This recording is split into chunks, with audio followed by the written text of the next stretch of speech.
Well, that was impressive. We have time for a dialogue. I want to ask the first question, which is, talk to us about Putin, the president of Russia, and is there anything fundamentally about Russia that has changed?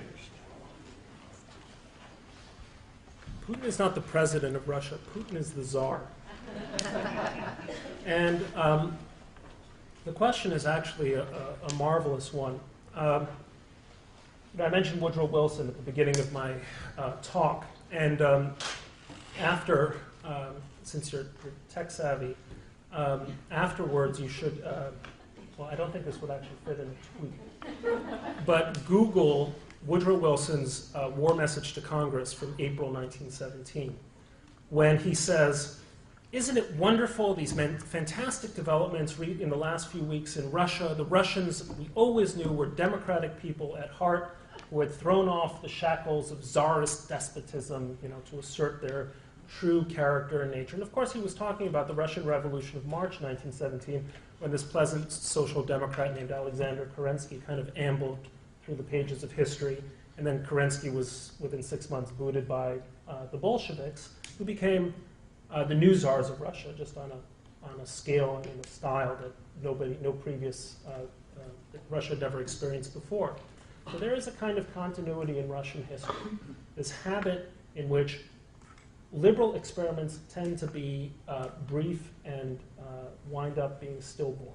That was true with Kerensky. It appears to have been true with Yeltsin. And there were also czarist periods where you had efforts at liberal reform. So the Putin administration seems to be in keeping, or his reign seems to be in keeping with cultural patterns in Russian history which naturally make us Americans uncomfortable. Because we are of the view that any country can be democratic, all you need is a good constitution, all you need is good governance, and you're on your way. And yet somehow, historically, in some countries, these patterns assert themselves where they try to get to a kind of democratic liftoff, and it doesn't happen. It hasn't happened in Russia. What's really interesting, two things are happening in Russia which are very worrying, and they seem to be paradoxical, but they're in some ways in keeping with each other. One is the emergence of a kind of czarist/mafia state. The richest man in the world is Vladimir Putin. Forbes doesn't know it, but why does Alexander Lebedev, or what's his name, the guy who owns one of the football clubs in... The New Jersey Nets. No, not the New Jersey Nets guy. He's a guy in London. Football, yes. But he owns 8 mega yachts. Who needs 8 mega yachts?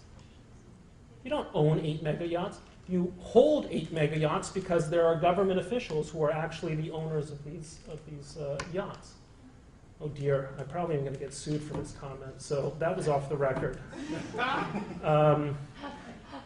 So I retract that immediately. There's a great deal of criminality and corruption at the top of the Russian state. Can we agree to that? Second point is that Russia, at the same time, is collapsing socially. Its population is declining very rapidly. It's going to go from about 130 million people to probably under 100 million on current demographic trends. It has one of the highest rates of drug addiction. It has a very high rate of tuberculosis. It has incredibly, the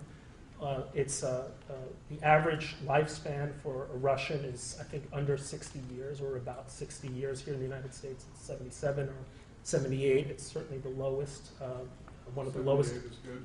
One of the lowest in the world. Unfortunately, that's for people born today.